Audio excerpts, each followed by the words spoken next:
Hello everyone, welcome to my channel learn with Faiza. आज हम सभी एंटी फंगल मेडिसिन्स के बारे में सीखेंगे कि जितनी भी एंटी फंगल मेडिसिन्स हैं वो आज के हमारे एक ही वीडियो में हम कवर करने वाले हैं। तो एंटी फंगल दवा के बारे में क्या क्या सीखेंगे। सबसे पहले जो एंटी फंगल मेडिसिन्स है वो किस काम आती है, उसके यूजेस, उसके examples, side effects and warnings. तो ये जो सारे चैप्टर्स हैं वो आज हम वन बाय वन हमारे आज के वीडियो लेक्चर में कवर करेंगे। तो चलिए स्टार्ट करते हैं। सबसे पहले समझे एंटी फंगल।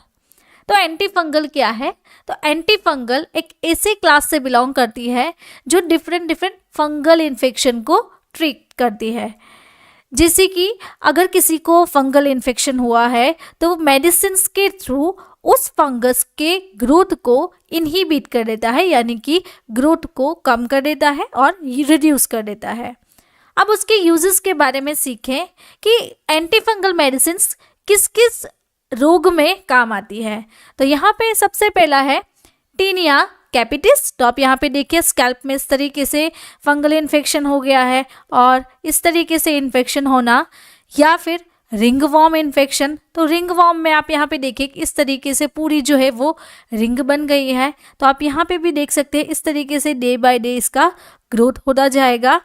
एथलीट फुट यानी कि पैरों में फंगल इन्फेक्शन होना, उंगलियों के बीच में फंगल इन्फेक्शन होना, तो इस तरीके से पूरी जो स्किन है वो निकल जाती है। Tinea cruris. तो टीनिया क्रूरिस में आप यहाँ पे देखिए, यहाँ पे जो प्राइवेट पार्ट है स्पेशली वहाँ पे, या फिर फेस के एरिया में और नेक के एरिया में, अंडर आर्म्स के एरिया में, वहाँ पे ये देखने को मिलता है जिसे हम जॉक इच कहते हैं। नाखून में फंगल इन्फेक्शन हो जाना या फिर नेल फंगल इन्फेक्शन। तो अगर किसी को इस तरीके से नेल फंक्शन इन्फेक्शन हुआ है तो उसे ठीक करना है तो आप एंटी फंगल मेडिकेशंस के थ्रू इस तरीके से अपना जो नेल है वो ठीक कर सकते हो। या फिर दूसरी जो यूज़ है उसमें है टीनिया वर्सिकलर। तो आप यहाँ पे ये जो डॉट्स देख रहे हो, वाइट पेचेस बन गए हैं, उसे हम टीनिया वर्सिकलर कहते हैं, जो कि एक टीनिया नाम की फंगस है, इनके कारण होता है। तो वो स्किन पे रेसेस बना देता है। रेसेस के कारण स्किन पे वाइट कलर के दाग बन जाते हैं। अब जो दूसरा है उसका नाम है म्यूकरमाइकोसिस। तो उसे हम ब्लैक फंगस भी कहते हैं। तो ब्लैक फंगस में आप यहाँ पे देखिए कि पूरी जो यहाँ पे है वो फंगस जमा हो गया है चिक के एरिया में, नाक के एरिया में, आँख के एरिया में। फिर वजाइनल इन्फेक्शन या फिर कैंडिडा बेलेनाइटिस। तो वजाइना में या फिर फीमेल्स के प्राइवेट पार्ट में इन्फेक्शन हो गया है और मेंस के प्राइवेट पार्ट पे यानी कि बेलेनाइटिस, और हम उसे कैप भी कहते हैं। तो वहाँ पे इन्फेक्शन हो जाना, रेडनेस होना, रेसेस बन जाना, वहाँ पे लंपी डिस्चार्ज होना और वहाँ पे थिक डिस्चार्ज होता है, तरीके से डिस्चार्ज होता है, तो उसे हम फंगल इन्फेक्शन कहते हैं। अब जो अनदर है वो है केराटाइटिस। तो केराटाइटिस में क्या होता है? तो अगर हम समझे तो यहाँ पे है हेल्दी आई और यहाँ पे है केराटाइटिस आई।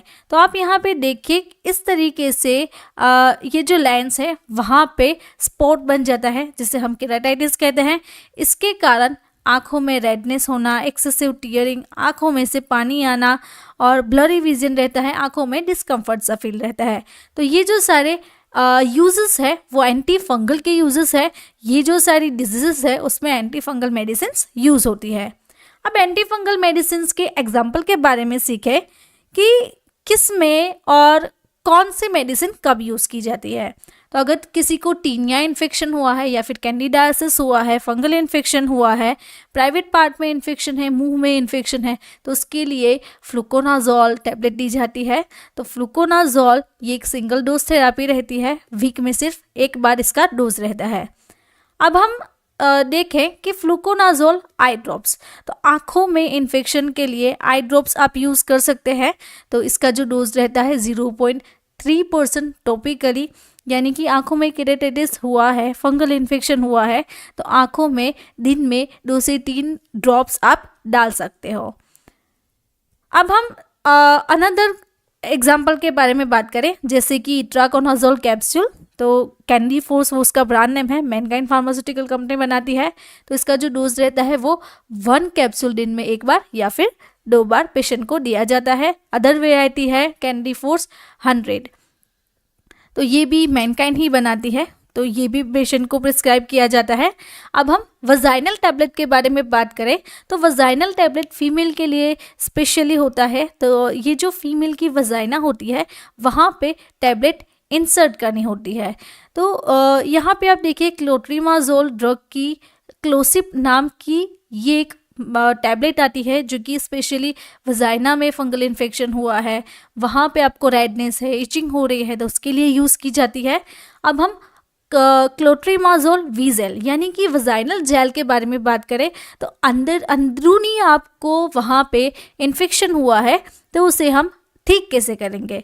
तो यहाँ पे आप देख सकते हैं, तो अगर आप इसे यूज़ करना चाहते हैं तो किस तरीके से यूज़ करेंगे, तो स्क्रू ऑन द ट्यूब, तो ट्यूब के ऊपर जो स्क्रू है उसके थ्रू यहाँ पे आपको पंचर करना है। उसके बाद आपको ट्यूब को स्क्वीज़ करके एप्लीकेटर में लेना है। एप्लीकेटर में लेने के बाद वजाइना में से इस तरीके से इंसर्ट कर देना है। तो इससे 2 से 3 बार आप दिन में अप्लाई कर सकते हैं। उसके बाद हम टॉपिकल पाउडर्स की बात करें तो कैसे पाउडर्स आप यूज़ कर सकते हो, तो यहाँ पे डस्टिंग पाउडर है। तो डस्टिंग पाउडर में आप देखिए यहाँ पे क्लोसिप यानी कि क्लोट्रीमाजोल एब्जॉर्बेंट पाउडर, तो इसका भी यूज़ रहता है।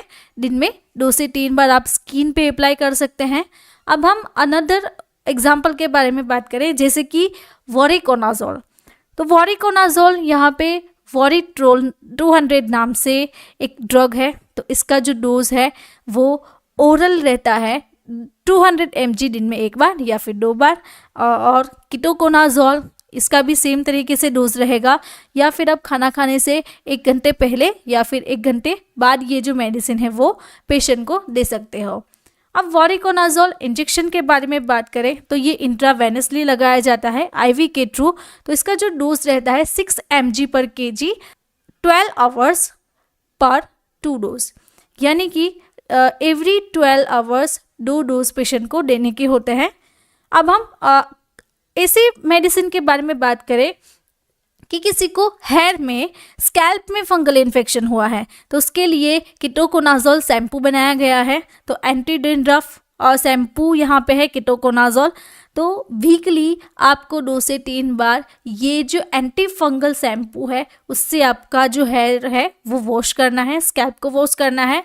अब हम ऐसे मेडिसिन के बारे में बात करें कि ऐसे लोग हैं जिनको स्किन का इन्फेक्शन हुआ है, हाथों पे इन्फेक्शन है, रिंग वॉर्म जैसा हुआ है, तो उनके लिए कीटोकोनाजोल लोशन है या फिर मेडिकेटेड सोप बनाया गया है।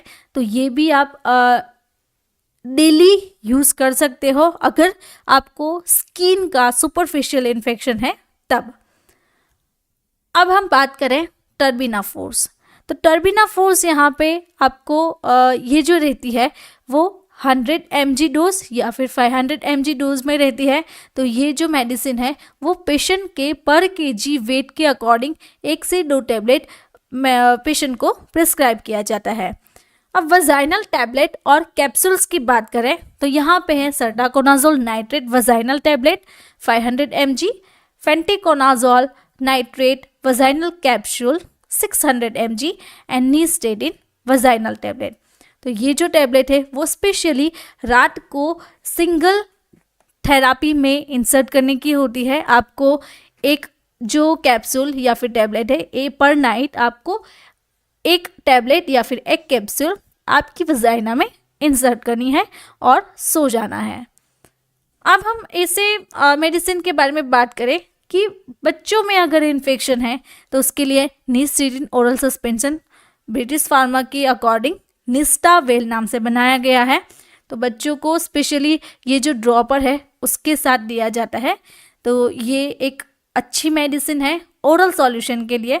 तो अगर किसी को आँखों में इन्फेक्शन है तो उसके लिए नेटामाइसिन जो ऑप्थाल्मिक सस्पेंशन रहता है वो भी प्रिस्क्राइब किया जाता है।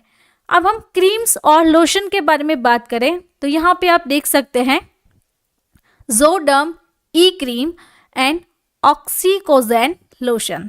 तो ऑक्सीकोनाजोल नाइट्रेट की क्रीम्स भी अवेलेबल है और लोशंस भी अवेलेबल है। तो ये भी आप पेशेंट को दिन में 2 से 3 बार अफेक्टेड एरिया पे अप्लाई करना है।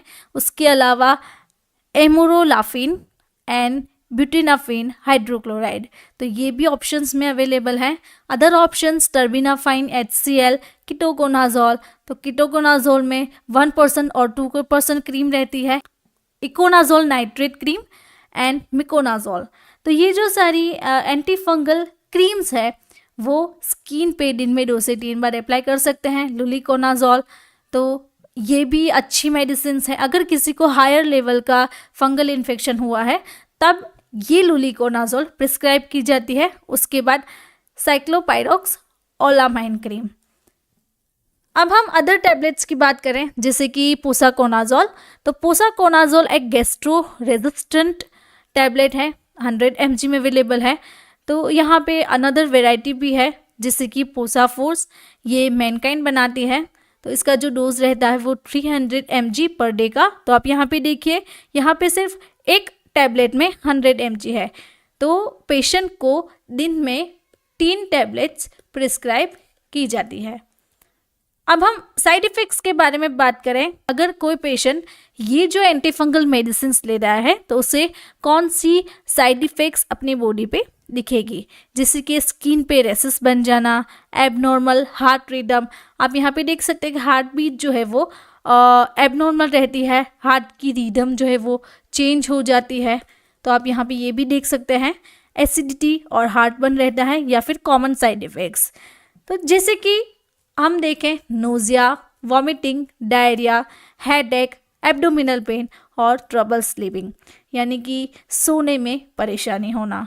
तो ये जो सारी कॉमन साइड इफ़ेक्ट्स हैं वो एंटी फंगल मेडिसिन लेने से पेशेंट को हो सकती है। अब वार्निंग्स के बारे में बात करें कि पेशेंट को एंटी फंगल मेडिसिन से बेसिकली कौन सी वार्निंग्स हो सकती है, क्या ध्यान में रखना है, कॉन्ट्राइंडिकेशंस क्या है।